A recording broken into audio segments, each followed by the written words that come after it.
এই জেদনি, জি সাহেব। শহর থেকে আমার কিছু বন্ধু আসবে, ওদের সামনে আমাকে বড় লোক সাজতেই হবে। আমি যদি বলি কফি লাগবে, তুই বলবি ঠান্ডা, গরম নাকি নর্মাল কফি লাগবে।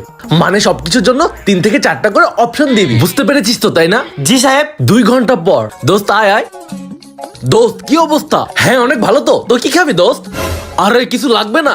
আরে আমার বাসায় আসছিস আর খাবি না? এই জেদনি, জি সাহেব বলুন। যা সবার জন্য কফি নিয়ে আয়। আমি যদি বলি কফি লাগবে, তুই বলবি ঠান্ডা, গরম নাকি নর্মাল কফি লাগবে। সাহেব তো অপশন দিতে বলছিল, ঠান্ডা কফি, গরম কফি নাকি নর্মাল কফি। গরম কফি। সাহেব কম আনবো, বেশি আনবো নাকি মিডিয়াম আনবো? মিডিয়াম। কাহিনী না করে জলদি গিয়ে নিয়ে আয়। আমি তোকে এমন বলতে বলি নাই। আঙ্কেলকে দেখছি না, কোথায় উনি? আছে ভিতরে, দাঁড়া আমি ডেকে দিচ্ছি। এই জেদনি, জি সাহেব। বাবাকে একটু ডেকে আনতো।